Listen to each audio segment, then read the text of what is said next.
la cultura popular y la necesidad de héroes en el siglo XXI, impartida por el profesor César Antonio Sotelo, quien es originario de la ciudad de Chihuahua, es doctor en Filología Hispánica por la Universidad de Barcelona, Master of Arts por the University of Texas at El Paso y licenciado en Letras Españolas por la Universidad Autónoma de Chihuahua.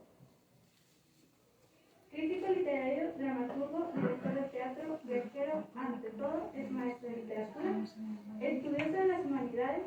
Su preocupación por el desarrollo de la sociedad contemporánea le ha llevado a indagar en el campo de la cultura popular y su relación con el cine y la televisión.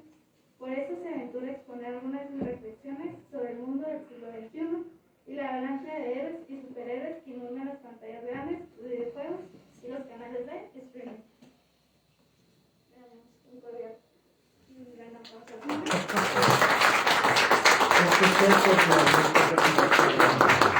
Bueno, me siento, no sé, es que voy a hacer un striptease pandémico. Me disculpen, por primera vez en mucho tiempo voy a estar ante un auditorio sin esto. No puedo hablar. ¿Me escuchan? No, yo creo que no se necesita espero que no se necesite el micrófono. Gracias. ¿Qué les diré? ¿Por qué estoy aquí? Bueno, hace algunas semanas, no recuerdo cuántas, en cuanto el semáforo de esta pandemia, esos semáforos que manejamos lo permitían, se me ocurrió llevar a mi sobrino nieto al cine. Yo fui un niño que creció con el cine, la televisión, claro, por supuesto, pero sobre todo para mí el cine fue siempre más importante en mi infancia que la televisión, por muchas razones, ¿no? Y podría hablarles horas, además algún día me gustaría dar una plática sobre aquellos cines, aquellos templos de la cultura popular que se nos perdieron. El cine Variedades, hoy convertido en un Electra, ¿verdad? Ya ese comercial sin querer, que era enorme, en donde todos los sábados y domingos los matinés se llenaba de chiquillos que corríamos por los pasillos, ¿no? O el cine Chihuahua, creo que es peor de Zorro ahora porque es edificio de gobierno, ¿no? Los héroes de la revolución, Dios mío, que también eran de los que se especializaban en esas funciones para las criaturas, en fin, o sea, realmente para mí el cine siempre ha sido muy importante. Ya se han de imaginar que por desgracia o por suerte, quién sabe, pues Walt Disney fue parte de mi educación y de mi educación sentimental, como lo fue de muchas de mis generaciones, de muchos compañeros de generación y compañeras de generación. Y luego después, claro, westerns, Tarzán, las películas de guerra. ¿Y qué es lo que va aprendiendo uno? Después te das cuenta que sí, en mi infancia yo entendía que había buenos y malos, que los gringos siempre eran buenos y los indios eran los malos, que los gringos siempre eran buenos y los nazis eran los malos. Pues es el mundo en que yo crecí. Imagínense qué difícil es quitarse eso, aún con el paso del tiempo, ¿no? Pero bueno, para mí fueron tan importantes esas historias que me compartió el cine, con todo y la deformación cultural que fueron forjando, que siempre lo puedo compartir con mis sobrinos, con mis amigos, con mi familia, con mis estudiantes, con mis amigos. Y ahora que el tiempo ha pasado, pues ya son mis sobrinos nietos, imagínense. Entonces vuelvo al tema y he visto que ha cambiado los gustos, ¿no? Pero en algo no ha cambiado, porque al chiquillo de 9 años, casi recién cumplidos, le di a escoger y escogió Spider-Man No Way Home. Cosa que a mí de John Watts del 2021, ¿no? Recién estrenada hace poco aquí en las pantallas. El Hombre Araña sin camino a casa. Y bueno, he dado clases de cine, doy clases de cine, escribo sobre cine, he hecho crítica de cine. ¿Qué les puedo decir? Yo prefiero el cine europeo, prefiero a Kiarostami, Kaurismäki, Haneke. Problemas universales reflejados en la pantalla. Pero bueno, finalmente también disfruto las de James Bond, la verdad, también disfruto las visiones machistas de Almodóvar, me eché toda la saga de Star Wars con las buenas y las malas, las de Julia Roberts son mi pasión culpable, lo siento mucho, ¿verdad? ¿Qué quieren que les diga, no? Entonces, bueno, dije, él escogió Spider-Man, vamos a verlo, ya saben, refresco, palomitas, vamos al cine, sala repleta de chiquillos gritando. Y muy emocionado yo porque, ¿qué creen? Spider-Man fue uno de mis héroes de mi infancia, aunque no lo crean.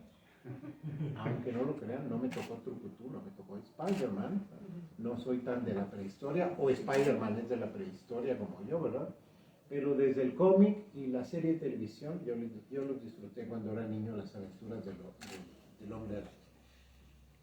¿Qué es lo que vi al momento de estar observando esta película, no? Pues hay una actualización del superhéroe, por ejemplo, ¿sí? ¿No? Pero no difiere mucho de la visión de los años 70, de los años 60, cuando yo era muy niño. Seguimos teniendo al joven común y corriente, al chico de la casa de al lado, tímido, sencillo, educado por los tíos, que además, aún en esta era, lo siguen educando con un profundo sentido de justicia, de hacer el bien, y que tiene esos extraordinarios poderes igual adquiridos como por la nada, por una araña radioactiva que le ha picado. O sea, eso es exactamente lo mismo, partimos exactamente lo mismo. Desde aquellos años yo veía esa historia de Peter Parker, ya era muy conocida para mí. Por cierto que siempre prefería a Peter Parker que a Batman, ¿eh? Batman siempre me pareció muy oscuro, y luego una relación muy rara con Robin, pero esa es otra historia que tendrá que ser para otro análisis, ¿verdad? Y luego Superman era odioso, era arrogante, pues, no te pueden... Si no lo puedes vencer, ¿qué gracia tiene un superhéroe invencible, no? En cambio, con Spider-Man es otra cosa, ¿no? Es un joven tímido que se enfrenta al mal, personificado, y oh sorpresa que me topo que son los mismos villanos de siempre, el Duende Verde, el Doctor Octopus, o sea, los mismos que yo había visto desde que estaba yo niño, ¿no? El bien y el mal con los mismos villanos. Y sin embargo, al final, fue cuando tuve una sorpresa. Y no sé si ya la vieron o si la quieran ver, pero se las voy a spoilear, lo siento. Sí, es que al final es lo que me puso a pensar y es el punto de partida para lo que vengo aquí a comentar. Porque resulta que el niño ayudado por los otros Spider-Man, paralelas dimensiones, que ya eso de por sí ya es otra cosa, ¿verdad? Pensar en las dimensiones paralelas, etcétera, etcétera. En vez de destruir a sus archienemigos, en vez de encarcelarlos, no. Los va a convertir, los va a hacer buenos. O sea que entramos de lleno al buenismo del siglo XXI, ¿no? Ya violencia, todo lo que da, se destruyen las ciudades, caen los puentes encima, pero él no puede destruir a esos malvados que han destruido la ciudad y que suponemos que mataron a cientos de miles de gentes, porque con tanta matazón, ¿verdad? Aunque no se vea ahí, pues yo pienso, esto fue una masacre aquí de gente inocente, pero no. Él dice, los voy a volver ciudadanos honrados para que sirvan a su ciudad, para que sirvan a su país. Y en ese momento, a mí se me acabó la diversión, ¿verdad? Porque empiezo yo al analizar el texto y digo, ¿qué está pasando aquí? ¿Qué está ocurriendo con los superhéroes? Y me vienen las siguientes preguntas que vengo a reflexionar con ustedes. En esta conformación del inconsciente colectivo, en esta sociedad del siglo XXI, más que una conferencia erudita, que podría hacerlo, pero me da mucha pereza dada la época de la pandemia, más bien quiero invitar a este público joven, que es el que ha organizado las jornadas y que es el que está aquí presente, a una reflexión. Quisiera que reflexionásemos juntos, o hagan ustedes por su cuenta, yo haré mis reflexiones, ¿verdad? Estamos en el siglo XXI. Ustedes traen la tecnología en la mano, o sea, eso es algo que para mí eso era de los supersónicos, ¿no? Del futurismo, ¿no? Tener el teléfono y poder hablar por teléfono y verte con el otro que tenga los pelos parados. Me parece terrible, pero ya lo puedes hacer, ¿verdad? Las famosas videollamadas, dar clase desde de la comodidad en comodidad de mi casa. Eso es algo que ustedes ya no han vivido como la normatividad, como algo normal, común y corriente. Estamos en una vida posmoderna en donde todo es cambio, en donde supónese que ante el avance de la ciencia y tecnología ha triunfado la razón. Entonces mi pregunta es, ¿para qué queremos superhéroes? ¿Para qué necesitamos superhéroes? ¿Qué miedos tenemos como sociedad que la ciencia y la razón no han cubierto, no nos han dado respuestas, no nos defienden contra ellos? Como para que sigamos creyendo en seres con poderes sobrehumanos que están dispuestos a defendernos, a salvarnos. Y creo que bajo esta reflexión subyace también una reflexión sobre el mundo que hemos creado y el futuro que estamos dispuestos a enfrentar. Por eso agradezco la invitación de estar aquí, ¿no? Porque me ha obligado a pensar sobre eso precisamente, qué mundo hemos construido, qué mundo vamos a seguir construyendo, y de qué nos sirve tanto avance tecnológico si seguimos todavía esperando que alguien venga a salvarnos. Y ojo, me acabo de enterar, por cierto, en un texto de Javier Melero, el crítico que a mí me gusta mucho del cine del país, otro dato que también me aterró, de alguna manera. De toda la taquilla en los cines del mundo que se hizo en el año pasado, Spider-Man No Way Home acaparó el 90%. Es decir, los cientos de millones de dólares que ha hecho el cine en todas las pantallas del mundo, el 90% fueron de Spider-Man. Entonces, algo está pasando, ¿verdad? Algo está pasando porque como diversión o como fantasía o como acción, hay muchísimas películas. Sin embargo, esta ha sido el gran éxito taquillero de los últimos años. Hablaba yo ahorita de miedo. Déjenme, les recuerdo, o les doy a conocer más bien, porque ya no, a ustedes no les puedo recordar eso, cuáles fueron los miedos de mi niñez y cómo los reflejaba el cine y de qué manera el cine funcionaba como catarsis vicaria en esta especie de tragedia popular. El miedo que siempre crece uno desde niño y se refleja en el cine es el miedo al mal. La maldad como violencia, como barbarie que destruye la civilización. En mi infancia había un género clásico que estaba ya en agonía, pero era un clásico, el western, y ahí todo estaba estructurado, ya teníamos el esquema. Los buenos eran siempre los vaqueros, el ejército de los Estados Unidos, y los malos los indios. Entonces los indios son esa barbarie que pueden destruir en cualquier momento tu mundo, tu civilización, pero en el último momento tocan las trompetas, y llega la caballería y salva todo. ¿No? Bueno, es una catarsis vicaria. En el cine de guerra, a mí me tocó el cine de guerra posbélico, principalmente sobre la Segunda Guerra Mundial, que hacen de imaginar que los malos eran los alemanes, los japoneses, los italianos no, por cierto, cosa curiosa, quién sabe. Y los buenos, los americanos, los ingleses a veces, y muy pocas veces los franceses, pero el orden ya estaba así, estructurado también. Y luego hubo un miedo que dio todo un género, que fue el de las películas de espías y el de las películas típicas de la Guerra Fría. Bueno, el miedo al fin del mundo, a la Tercera Guerra Mundial, a la masacre atómica después de Hiroshima y Nagasaki, aunque no vean, en mi infancia todas las revistas, toda la televisión, todo hablaba de que en cualquier momento podía estallar una Tercera Guerra Mundial y acabamos todos en un gran bombazo, como lo que está ocurriendo ahorita, por cierto. Pero bueno, esa es otra historia que no voy a hablar porque me vuelve el miedo de mi infancia y sería como un retroceso, ¿no? Y vuelvo a mi tema. Esto es interesante porque desde el origen de lo que podríamos llamar civilización, aunque yo creo que desde la edad de las cavernas ya existía la figura de héroe, ya existían los hechos heroicos. Todos los seres humanos hemos creado esa figura del héroe, o de la heroína inclusive, Al menos si nos atenemos al poema de Gilgamesh, que es considerado entre 2500 y 2000 a.C., que se considera la obra épica más antigua conocida. La idea del héroe se convierte en fundamental para una sociedad que empieza a construirse. Así de sencillo. Ese es el Gilgamesh, ¿no? Un rey que se convierte en leyenda y que va adquiriendo esa figura de poderes sobrehumanos, ¿verdad? Para explicar de qué manera se va generando esta civilización, en este caso la Sumerio-Acadia, etcétera, etcétera.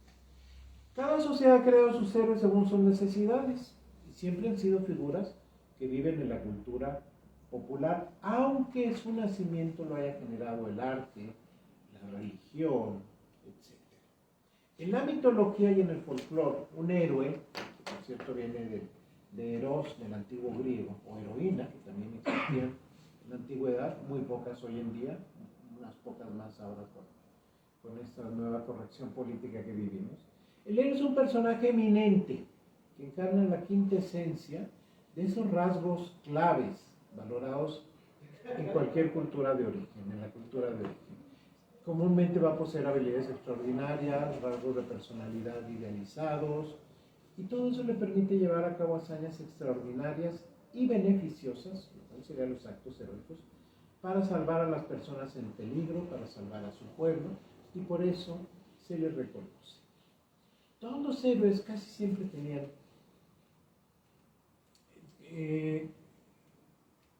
características que los hacían similares, ¿no? Un nacimiento, un origen extraordinario, casi siempre, recuerden a Heracles, por ejemplo, es un nacimiento hijo de un dios, aunque era mortal. Recuerden a Perseo, recuerden a los grandes héroes de la antigüedad clásica, ¿no? Y de alguna manera, si nos vamos al judaísmo, y que perdóneme alguien si hay algún judío aquí y estoy desbarrando, ¿no? Pero el mismo Moisés es una forma de héroe, de dirigente de pueblos, ¿verdad? Y con ese nacimiento en cunita sobre el río, etcétera, etcétera, ese origen extraordinario, ¿no? Siempre se va a enfrentar a conflictos y hay un evento final en donde el héroe se confronta con su contrario y sea que gane o pierda, finalmente es victorioso. Si gana, triunfó; si pierde, porque va a morir en una manera gloriosa y sirve de ejemplo al género humano. Hay distintas clasificaciones de héroes, no viene al caso en ese sentido. Desde los antiguos griegos, Píndaro los definió de una manera, Platón de otra, Hesíodo los definía como semidioses o dioses locales, y efectivamente se les rendía culto en la antigüedad clásica. Y Aristóteles, que es el que me interesa en ese sentido, declaraba que los héroes eran tanto física como moralmente superiores a los hombres. Fíjense bien, física y moralmente superiores a los hombres. Sin embargo, ya es con los romanos clásicos, con los latinos, Cicerón, Virgilio, con los que el héroe va adquiriendo ya la forma con que se le va a conocer a lo largo de siglos en nuestra sociedad. Y permítanme otra digresión, porque los grandes héroes nos vienen a nosotros en nuestra cultura occidental, pues de los griegos y de los romanos, pero básicamente los griegos. El más grande héroe de todos los tiempos hasta la fecha, superior a Spider-Man, aunque no tiene el mismo rating, Aquiles. Y en Aquiles tienen ustedes al héroe por excelencia. ¿Qué es lo que pasa? En este caso, si nos atenemos al héroe y a la relación del contexto histórico-cultural en que surge. Aquiles es el héroe que representa el nacimiento de un pueblo. Los griegos que se sentían además, y se sabían además, superiores a cualquier pueblo que conocieron en la antigüedad. Tomaron un evento histórico que había ocurrido cientos de años atrás y lo transformaron, gracias al mito y gracias a la literatura, específicamente a la poesía épica, lo transformaron en el poema fundacional. Aquiles es el gran héroe que canta al surgimiento de un pueblo poderoso, el pueblo griego. En este caso eran aqueos, pero son los antecedentes de los griegos. Por eso es un héroe guerrero, es un héroe que triunfa, es un héroe invencible, es un héroe que acaba con los pobres troyanos, bueno, ni tan pobres, pero que finalmente pues defienden a su familia, a su ciudad.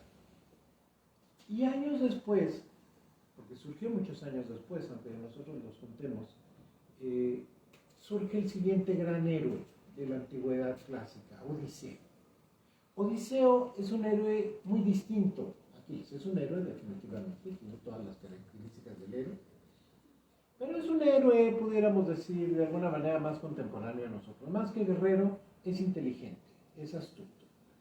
Y él ya no le toca la guerra, él ya participó en la guerra, él ya le toca vivir después de la guerra. A él ya le toca pasársela muy bien con las diosas y las brujas y las mortales, y luego ya cuando se cansa, regresar a su casa, a sus raíces, con su esposa que tiene 20 años esperando. En fin. Pero es un héroe distinto. Aquí ya ha cambiado la civilización. Ahora los griegos se han convertido, más que en un pueblo guerrero, en un pueblo de comerciantes. Y Odiseo es el espíritu aventurero de esos navegantes griegos que descubrieron todas las rutas por el Mediterráneo. Recuerden ustedes que los griegos llegaron hasta más allá de las columnas de Hércules, cruzaron el estrecho de Gibraltar, llegaron hasta el océano Atlántico, fundaron factorías por todo el mar Mediterráneo. Entonces, ¿por qué? Porque ya su poderío no se iba a basar en la guerra, no tenían el territorio para la guerra, se iba a basar en que dominaban las rutas comerciales. Y todos sus grandes enemigos fueron los fenicios ya en esta época Estas con otra historia también que no me puedo detener a explicar. Y finalmente, el otro héroe que me detengo con él es menos conocido que Aquiles y Odiseo, porque responde a otra necesidad, Eneas. Eneas nace como héroe cuando los romanos necesitan cantar un origen mítico. Los romanos empieza a crecer y entonces vamos a ser los mejores, ¿verdad? De aquí, vamos a ser los que vamos a dominar al mundo, tenemos que descender de los dioses. Quizás llega Eneas, hijo de Venus, y ahí está. Los dioses directamente hicieron que Eneas saliera de Troya, y fíjense, ojo, un vencido por los griegos, ahora va a fundar una ciudad que va a vencer a los griegos. Y ahí tienen ustedes entonces cómo el héroe está respondiendo a las necesidades que tiene cada pueblo.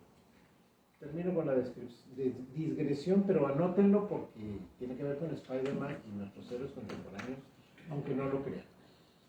El héroe, en el sentido clásico, el héroe inmortal, el héroe del mito, existe al lado del héroe guerrero, el héroe de la epopeya, en la evolución de los tiempos, el héroe del cantar de gesta medieval como el Cid.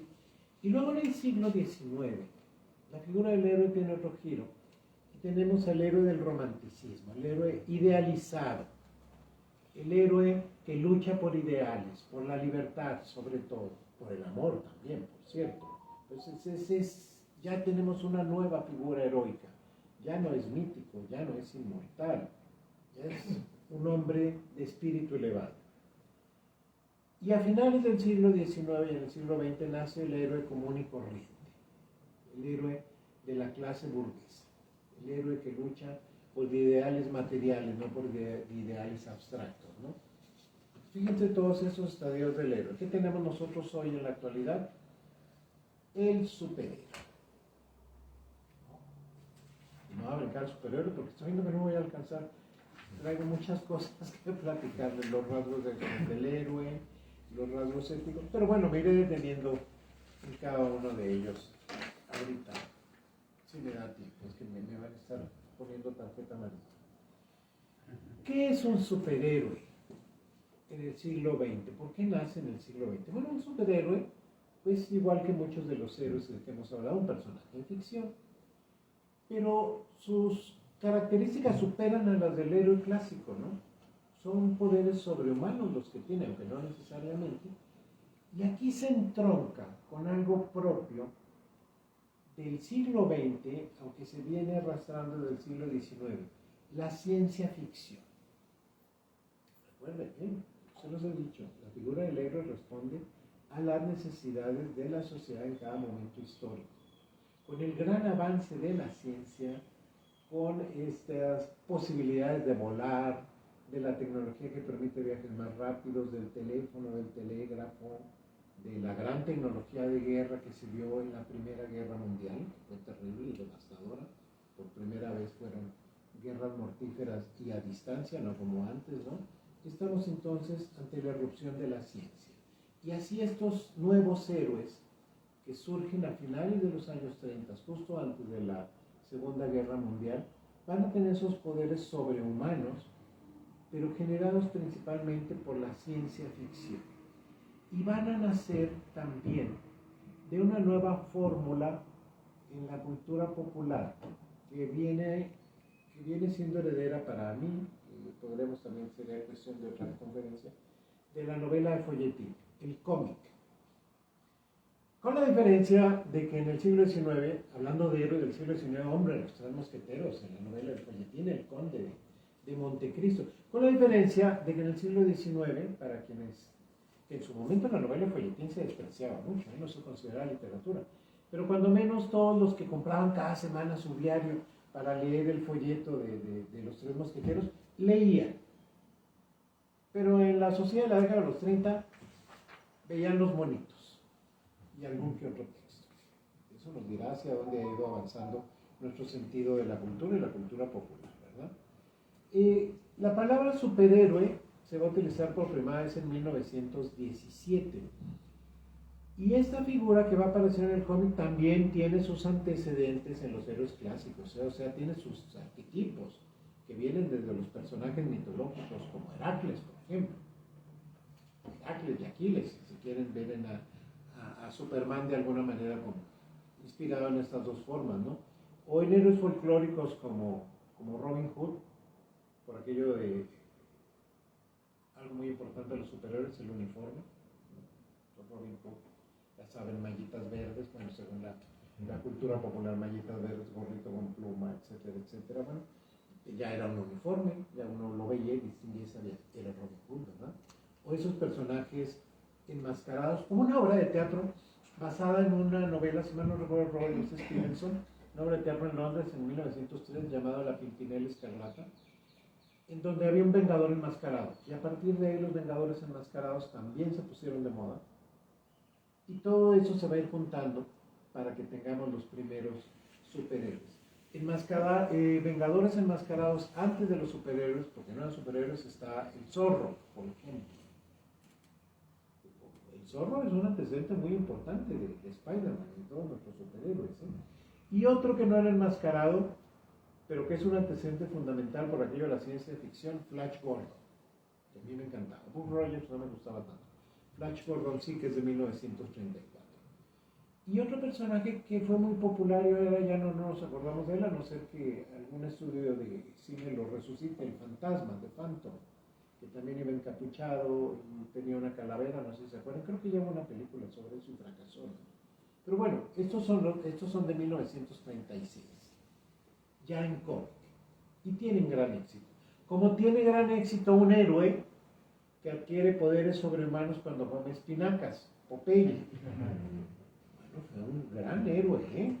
Era un superhéroe cuando comía sus espinacas y derrotaba a Brutus y a todos los malvados, ¿no?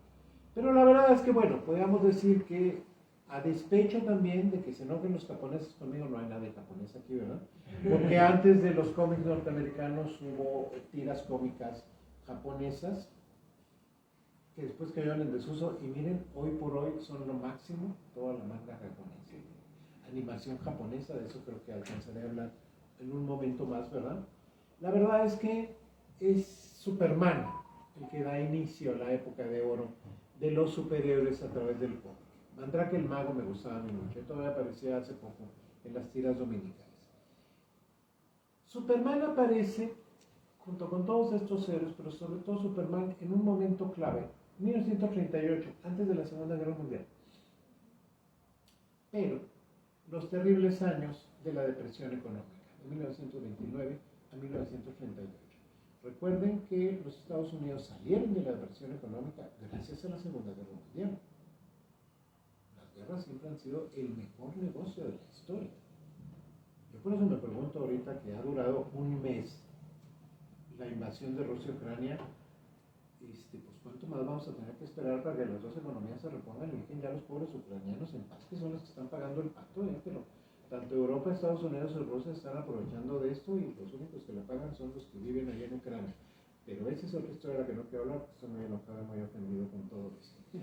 En 1938, pues, Superman empieza la gran industria del superhéroe. A Superman, con todas estas características sobrehumanas que liga a la ciencia ficción, pero vean, es muy similar, es un Moisés del espacio, ¿no? Lo lanzan en una cápsula espacial, así como lanzaban a Moisés en su cunita, en su Moisés, literal, por el río, ¿verdad? Llega y lo recogen unos padres adoptivos y luego después ya se reencuentran con hombre, hijo, si tú eres lo máximo, eres Dios, como Moisés, pues ahí está, es que todo se repite, no sé, los hombres no superamos muchas cosas, ¿no?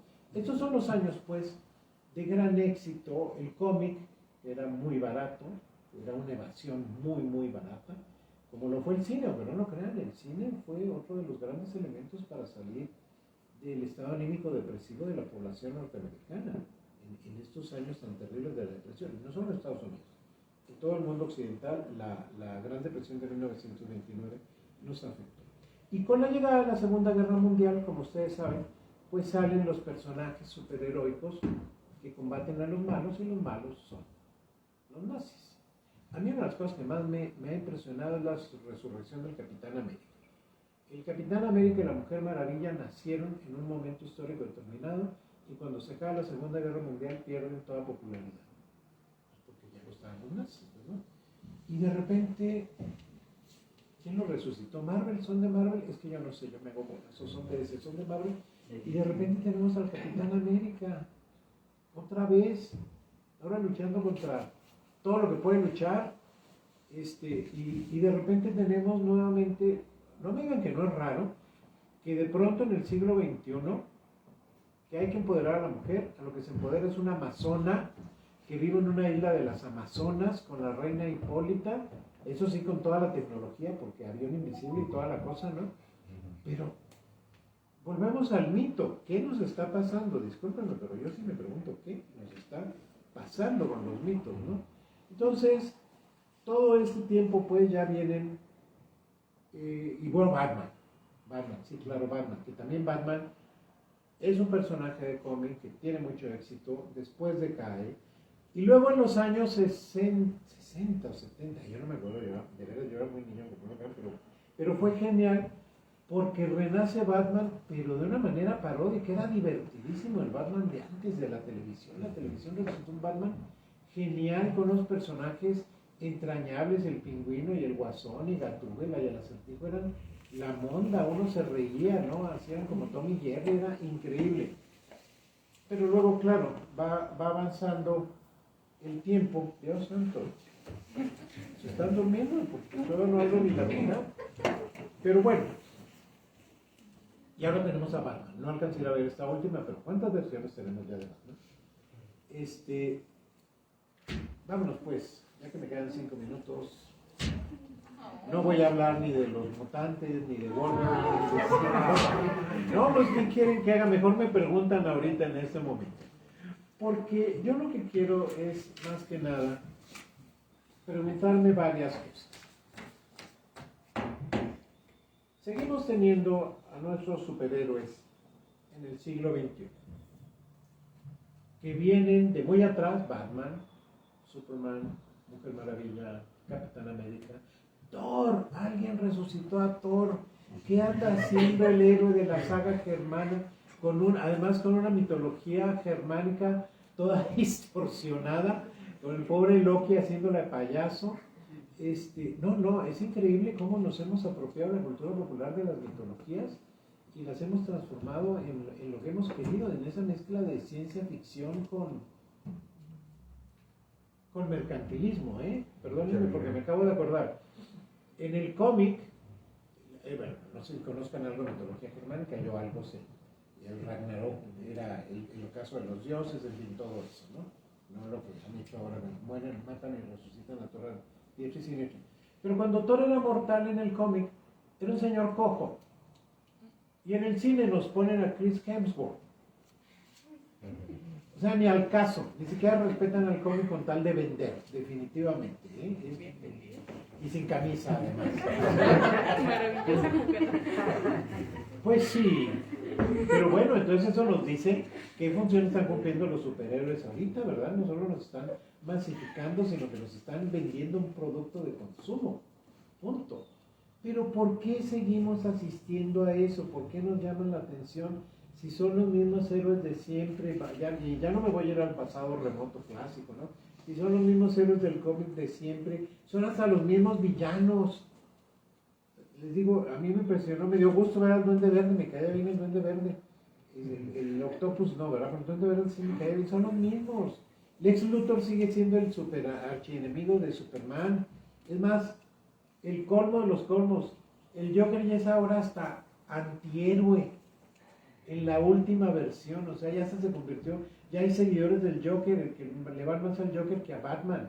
Y además hay a todo, la última película a mí me pareció horrenda en muchos sentidos, o más que horrenda, que no me gustó, pero más que horrenda, difícil de dilucidar. ¿De qué manera estamos contribuyendo a justificar la maldad de un asesino como el Joker, ¿no? Ay, pobrecito, sufrió mucho. Por eso mata a todo el que se encuentra, pero es que hay que entenderlo, ¿no? Pobrecito. No. Entonces, en lo que me quedan 2 minutos, bueno, 2 minutos y yo me calle, pero vamos a hablar, así que ahora ustedes pregunten. Primero, ¿por qué los superhéroes? Ahora sí, dámelos, nada más ya, mira, me queda esto. Siéntate. ¿Por qué los superhéroes en el siglo XXI? ¿Por qué ese Reloaded? Es que mi conferencia siempre cambia el título y después iba a llamar El mito Reloaded, el cine como reflejo de la angustia existencial de las masas contemporáneas. Me gustó más después. Nunca me da tiempo, voy elaborando las ideas. Primero, en el siglo XXI, con toda la ciencia y la tecnología por delante y con todas estas redes de comunicación que ustedes manejan y que viven inmersos en ellas, somos una sociedad en desencanto. No creemos en absolutamente nada. No creemos en los políticos. ¿Ustedes creen en los políticos? ¿Creen en la 4T? ¿Creen en Maru Campos? ¿Verdad? Es una sociedad en desencanto. Estamos desencantados de todo. No creemos en la religión. Lo siento, ya sé que todos han de ser católicos y ni a misa han de ir, pero se han de ser católicos. Pero no creemos en la religión. Si hoy en la actualidad de veras fuésemos creyentes de cualquier religión, el mundo no estaría como está. Porque la religión tiene preceptos muy claros que si se siguieran, seríamos otro tipo de sociedad. Fíjense, no puedo nombrar nombres de políticos, pero imaginen todos esos políticos de ultraderecha que son ultracatólicos, pues no serían rateros, y son rateros, ¿no? Entonces, ahí hay algo que no. O esos empresarios ultracatólicos que defienden la familia y la vida, nunca leyeron la Biblia ni leyeron la parábola del ojo de la aguja y el camello, ¿verdad? Porque ¿a qué le tiran? Se van a ir al infierno, si realmente fueran católicos y creyeran, ¿no? Entonces, vivimos en el desencanto, no creemos en la ciencia, ni siquiera creemos en la ciencia. Porque resulta, yo de veras, a mí el peor golpe que me ha dado un científico de aquí de Chihuahua, porque trabaja en la NASA, y que vino a dar una conferencia sobre física cuántica, y el día que me dijo que esto no es sólido, y que los átomos no siguen un orden, sino que son caóticos, dije, no, pues ya hay caos. La física dice que vivimos en el caos, vénganos el caos, pues ya, para que me preocupó, ¿verdad? Sí, la física cuántica nos explica que lo que creíamos que era un orden, y el átomo ordenado no hay tal, no es cierto. No es cierto. Y me lo explicó así como con peras y manzanas, y me dejó deprimido como por 15 días. Pero como sociedad, como masa, siempre tenemos que creer en algo. Y ahí es donde entra la fantasía. Y ahí es donde viene la comercialización, que eso es lo más triste, de estos superhéroes, que al no haber héroes de carne y hueso, bueno, pues son lo que representarían una especie de esperanza o de ideal.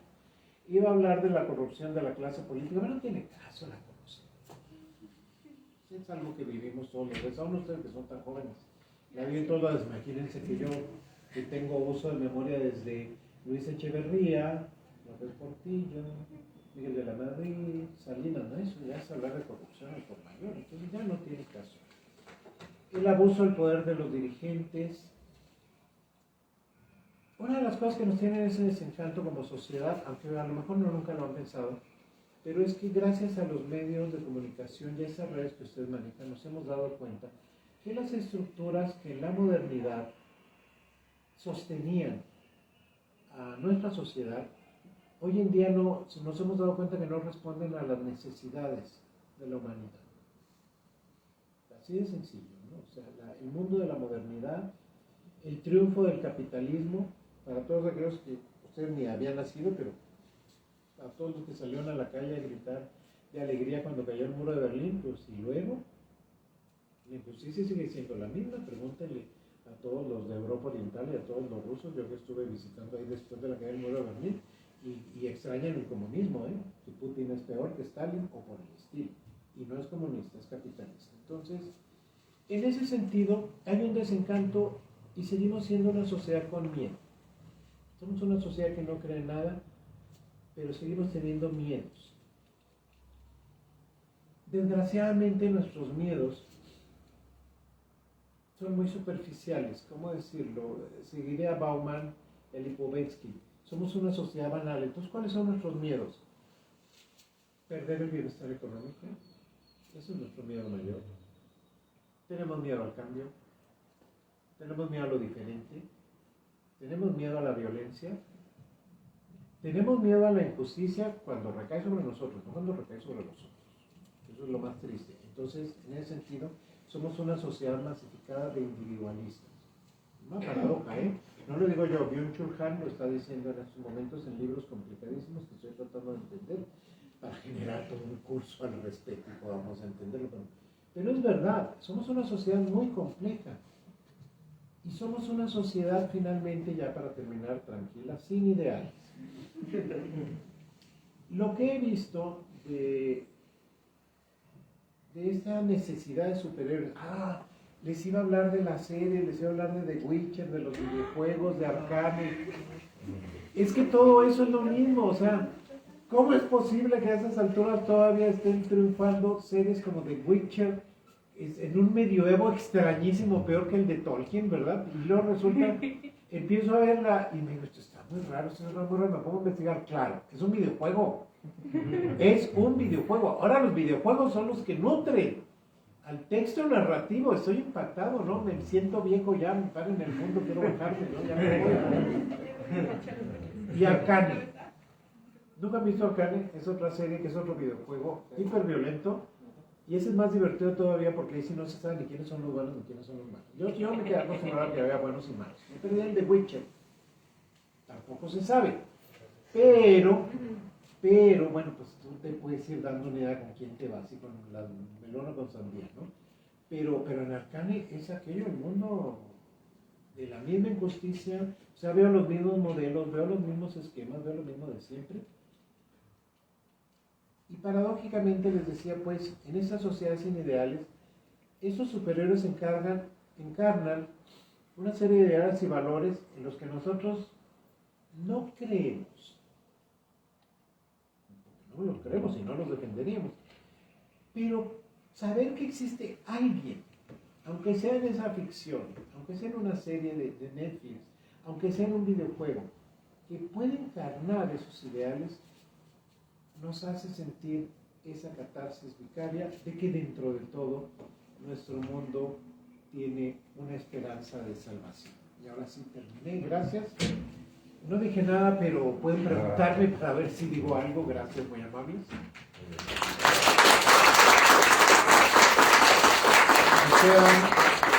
Ahora el tiempo lo manejo yo. Nos quedan 15 minutos para todo. Por favor, pregunten, que me quedé con muchas cosas en el tintero. Porque héroes estamos rodeados de héroes en la ficción, ¿eh? Ya, tú. ¿Qué cree que es más representativo dentro de nuestra cultura? ¿El héroe así como el luchador, como el santo, o como el charro? Ninguno de los dos. ¿Como cuál? No, es que hoy en día somos una cultura globalizada, ¿eh? En dado caso te diría, fíjate bien, te vas a reír o no me vas a creer, que el héroe que tal vez nos representó en determinado momento, tú todavía no nacías, fue el Chapulín Colorado. El santo respondió a otro momento histórico de México que ya no estamos viviendo. El Chapulín Colorado representaba en su momento al héroe perdedor, al héroe que era muy malo, y con eso nos identificamos todos los mexicanos, pero que tenía muy buen corazón, era muy buena gente. Y esos son los valores que nosotros resaltamos sobre todo. Entonces, el charro ya pasó, el charro fue una ilusión también que nos creó el cine de los años 30, de los años 40, en un momento también muy especial, así como fue, bueno, llevarse clases conmigo, así como fue el gaucho en determinado momento en la Argentina, o el llanero en Venezuela, o el cowboy en los Estados Unidos. Ahorita fíjense que el cowboy ya no representa al estadounidense, al menos no a la masa, solo a cierta parte del Midwest. Y vean cómo se está deconstruyendo. Si vean El poder del perro, por ejemplo, ahí tiene la deconstrucción ya del vaquero, ¿no? Entonces, en ese sentido, ni el santo, ni los luchadores, ni el charro. Yo creo que ahorita estamos ya incorporados a ese mundo en donde estamos asimilando los héroes que nos llegan de todos lados. Yo me atrevería, no lo sé, a ver ustedes contéstenlo, pero yo me atrevería a creer que ustedes ya, los que juegan videojuegos, pues ¿qué héroes tienen? Los que se desprendan de los videojuegos, o los que leen el manga japonés, ¿qué héroes tienen? Pues los que se desprenden de esa cultura oriental. o ahora están de moda los coreanos. Estoy impactado, abrumado con Corea, ¿no? Es increíble, impresionante. Y luego vienen los chinos, espérense, los buenos, los de los buenos. Los otros son muy reprimidos, pero al rato que nos inunden ya verán también. Y son culturas muy distintas, pero con lo que de alguna manera podemos identificarnos, ¿no? Entonces, en ese sentido sí hay una globalización. Yo creo que ya nadie, ninguno de ustedes creo que se identifique con un charro o con un luchador, definitivamente. No creo. Es algo que fue el pasado, ni yo, y mira que me gusta la lucha libre. Son cosas de mi infancia, me gusta la lucha libre. ¿Qué pasó? Quería hacer una pregunta, ¿a qué se debe el cambio que hubo de los enemigos en los héroes del siglo XX? Como dijo usted al principio, de los malos que los encerraran en la casa y que terminaran muertos, a cambiar a ser unos enemigos que terminan por transformarse en personas reformadas. Bueno. En la ficción. Sí. En la ficción. La realidad. Sí, no. Estamos viviendo una era que es una gran paradoja. Este es el siglo, supuestamente, de la libertad y es al mismo tiempo la época en que más restricciones tenemos como seres humanos. ¿Sí? O sea, se supone que hemos conquistado la libertad, no puedes fumar, no puedes subirte a un coche sin ponerte el cinturón de seguridad, no puedes decir miles de cosas, ¿no? Entonces, fíjense la paradoja. Híjole, voy a tener que decir, pero no me tiren tomates ni mucho menos. Soy otra generación y tiene mucho que ver con mi formación cultural y mi admiración hacia mi familia. A mí me gustan las correas de toros. Me gustan las correas de toros. Y el día que quisieron una correa de toros en España, porque en Cataluña se prohibieron, ¿no? Entonces quisieron una correa de toros en Madrid, en las ventas, para mí a lo máximo.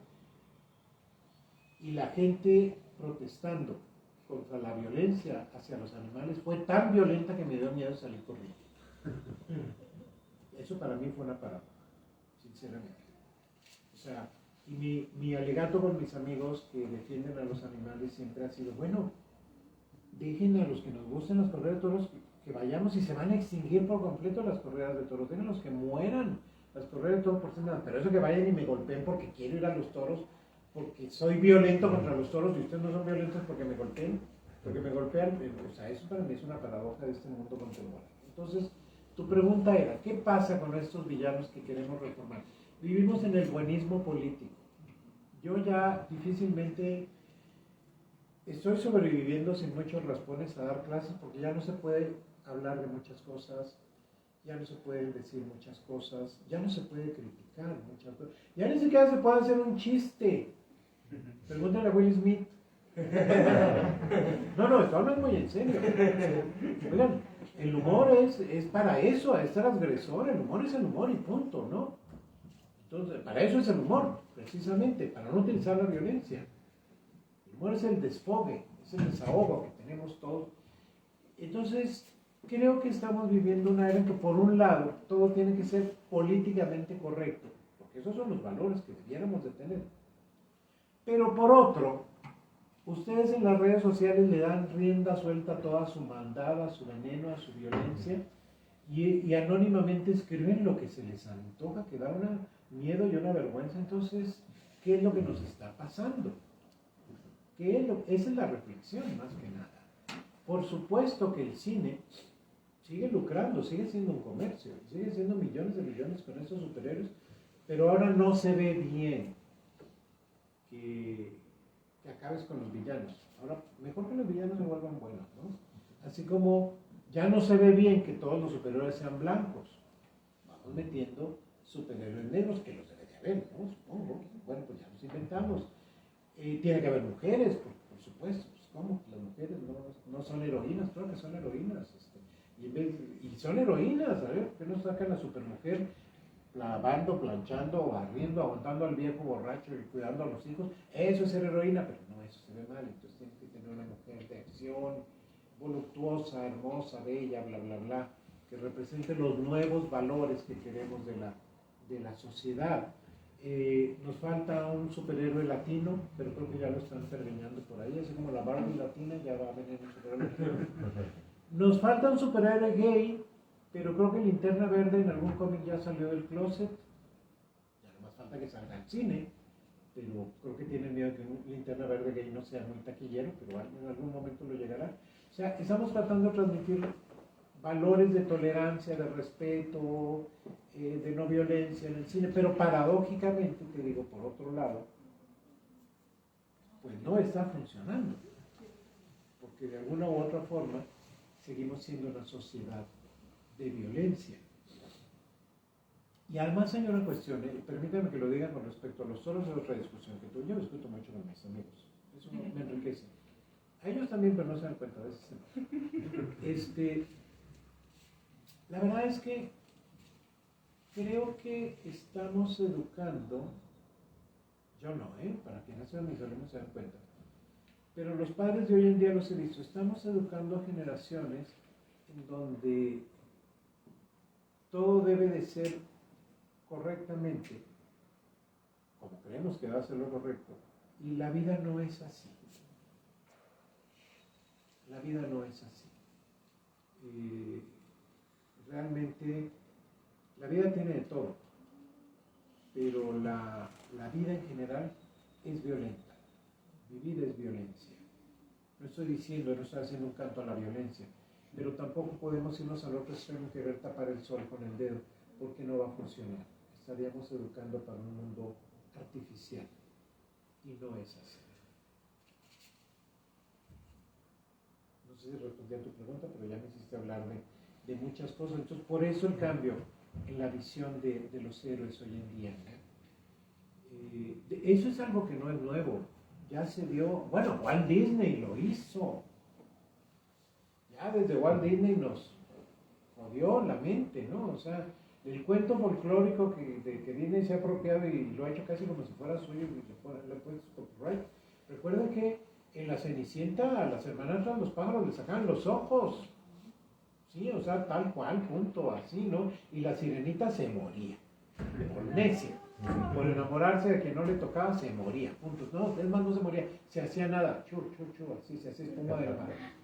Entonces, bueno, pues, en cambio Disney, no podemos permitir eso. ¿Cómo? No, la sirenita tiene que terminar bien con el príncipe, etcétera, ¿no? Es parte de un proceso que ya ha venido, pero que está... Yo creo que no está respondiendo a la sociedad, más bien está mal educando. Sí se debe de educar a la sociedad de otra manera, por medio de los medios masivos de comunicación. Hay nuevos valores, tenemos que cambiar, pero no así, no artificiosamente. Otra pregunta, tenemos 5 minutos. Hola. ¿Tú puedes preguntar? No sé, ¿puedo? Sí, me dejan. Ahorita que es la primera vez que me gustó mucho la conferencia, doctor. Ahorita, retomando sus palabras que decía que ya no tenemos como esa identificación como con héroes mexicanos o esa, ¿cómo se puede decir? Eso autóctono. Y yo sí quisiera hacer referencia, por ejemplo, en una película de DC Comics se hizo mención, y fue de las primeras veces de las que yo me di cuenta de lo que viene siendo el prehispánico, con un personaje que es el nombre del personaje es el Diablo, que resulta ser la personificación encarnada de un dios prehispánico. Esa es una mención, y también porque soy muy fan de las series de anime y doramas, también me ha tocado ver algunas series que tienen una influencia con Quetzalcóatl. Hay personajes que hacen referencia y literalmente el personaje se llama Quetzalcóatl. En este sentido, no podríamos tomar como con un sentido autóctono eso de que el mexicano o nuestra nacionalidad se representa más por lo prehispánico, porque también hago mención, me gusta mucho todo lo que es prehispánico. ¿Tú te identificas con Quetzalcóatl? Porque soy bien rara a veces, sí. Ando aquí y allá y me toca hacerlo todo. ¿Hablan náhuatl? No. ¿Qué No, raíces gracias, no. tienes indígenas en tu familia? Híjole. Pues yo sé ¿No crees sí, que es falso entonces eso? No. Impostado. Es un falso nacionalismo. No lo sé. No, a ver. Por favor, no me van a hacer hablar de otro de mis temas. A ver, entendamos. Yo me encanta lo prehispánico. Estoy preparando ahorita un espectáculo sobre las diosas del agua con los chavos y lo prehispánico. Eso es una raíz, pero no es lo que somos. Eso más bien me suena a explotación del folclore, me suena a encanto o a coco, ¿no? O sea, sí, eso es comercializar algo que también nuevamente es falso, es impostado. O sea, no es lo que somos. Ni siquiera los indígenas. ¿Cuántos indígenas? ¿Cuántos pueblos naturales? ¿Cuántos pueblos originarios de aquí del país? Que no existía antes, de Mesoamérica. ¿Cuántos pueblos originarios de Mesoamérica elaboraron o creen o tenían la creencia del mito de Quetzalcóatl? Los mixtecos no, los zapotecos no, los purépechas no, los rarámuris menos. Y te sigo hacia la cuenta. Entonces, ¿por qué Quetzalcóatl, por qué lo mexica tiene que ser lo mexicano? Porque la 4T lo dice ahorita. Eso no era México. Además, México no existía. Pero no solo eso. O sea, un pueblo, por muy mítico que sea, o por muy romántico que sea, la idea del pueblo, del águila que cae, y le quemaron los pies y no soltó el tesoro y cosas así, no es México. Ni siquiera representaba una identidad mexicana, porque no había México, pero ni siquiera representaba una identidad, una unidad de los pueblos originarios, porque eran montones. Se mataban entre ellos y se comían entre ellos, por cierto. By the way. Y la cosmogonía y la mitología maya, que nadie conoce porque una alumna mía está haciendo una tesis sobre eso y está sufriendo muchísimo, no tiene nada que ver con la náhuatl, pero para nada. Entonces, ese es el problema, que no hemos sabido asimilar todavía no hemos asimilado nuestra identidad como mexicanos, como ese pueblo mestizo que surge del proceso de la unión de dos culturas, de dos razas, y en donde va a predominar, y lo siento, la cultura occidental. Por eso es que efectivamente me preguntaban ahorita sobre el charro. Pues el charro no tiene nada de prehispánico, ¿eh? Vete a Andalucía y verás el origen del charro, hasta en la vestimenta. Entonces, cada periodo, momento histórico, o cada gobierno, inclusive manipulador, se ha querido inventar una identidad mexicana en base a un símbolo, pero son falsos, por eso no funciona. Por eso seguimos perdidos en la nada, ¿eh? O sea, como mexicanos tenemos que resolver eso también. Y yo creo que ya ni para qué resolverlo. Estoy en contra de los nacionalismos, lo declaro desde ese momento. Los nacionalismos solo han servido para explotar a la gente, para las guerras, para enriquecer a muy pocos y empobrecer a muchos.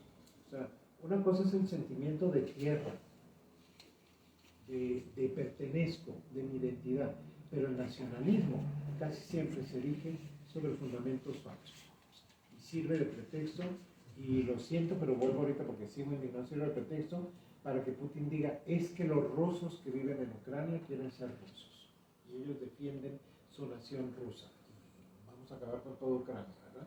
Y Zelensky también dice que los ucranianos, esta tierra es nuestra, Crimea es nuestra, y lo único que sufre es la gente. Es lo único que está sufriendo la gente, porque eso no están sufriendo en absoluto. Entonces, nacionalismo es aquí, aquí, por favor, menos así, es que nacionalismos ahorita le sirven a López Obrador para jalar votos y para dormir a la gente, ¿no? Pero no tienen sentido. ¿Puedo una pregunta más o ya se acabó? Por el Facebook Live hicieron 2 preguntas. A ver. El primero es, personalmente, ¿qué piensa de Spider-Man, el Hombre Araña, que como pocos da la libertad de pensar que cualquiera puede estar detrás de la máscara? Que cualquiera puede estar de la máscara. Ese es uno de los... A ver, pero eso no es nuevo, ¿eh?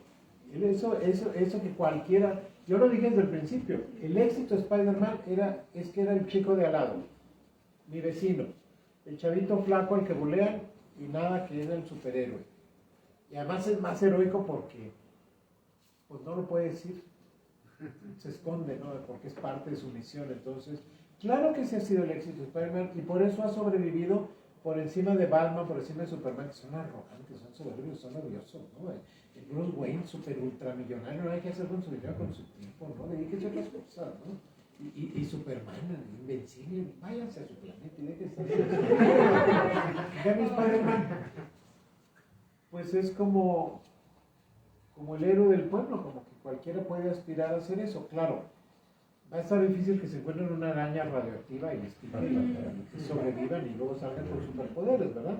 En ese sentido yo preferiría, ya que se refieren a eso, no sé quién ha hecho la pregunta, preferiría crear la figura del superhéroe de cualquier hijo de vecino, de cualquier chavo, de cualquier chava, que después de mucho trabajar, esforzarse, lo que sea, logra hacer hazañas extraordinarias, sin necesidad de superpoderes. Segunda pregunta, espero haber contestado, pero me encanta, por eso a mí me gusta Spider.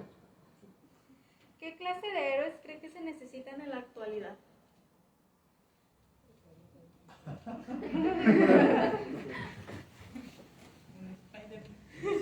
No, yo creo que en la ficción o en la vida real sería la pregunta. En la ficción yo creo que si queremos educar, pero bueno, a ver, acuérdense que todos estos héroes de ficción de que estoy hablando, que no terminé de hablar de todos, pues tienen un sustrato económico. Todos son para enriquecer a los de DC, para enriquecer a los de los estudios, para enriquecer a Disney, que ha comprado todos los superhéroes. Ya vienen de Mandalorian. No, se la bañó Disney, y ahora sí, Baby Yoda es lo máximo, ni siquiera el Mandalorian, Baby Yoda, ¿no? Está la fortuna de Disney, qué cosa más impresionante. Entonces, desde ese punto de vista, no va a haber un superhéroe de ficción o un héroe de ficción con los valores que necesita nuestra sociedad. ¿Qué héroes necesitamos hoy en día? A ver, y cada una de ustedes puede ser un héroe contemporáneo. ¿Qué es lo que necesitamos? Necesitamos seres humanos honestos, incorruptibles, justicieros, empáticos con el otro y que defiendan la libertad. Y con eso me voy porque me gusta. Defiendan la libertad. Gracias.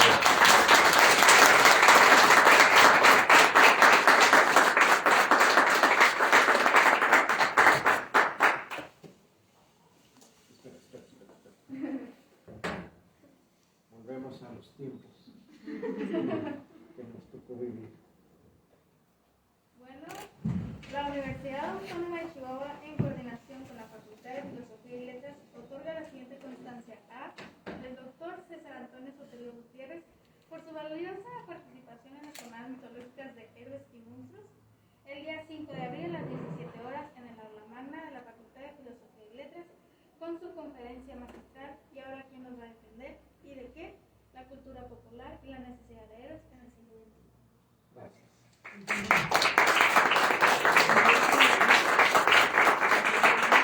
Gracias. Ay, una taza. No es después de... Ah, no. No, los derechos de autor. ¿Verdad? ¡Qué bien! Me gustó. Ay, ya me está fuerte. Es Cronos, pues. No, ¿quién es? Es Hércules con Cancerbero, ¿verdad? Sí, claro. Por eso, es que ya no veo bien. Gracias, muchas gracias por asistir.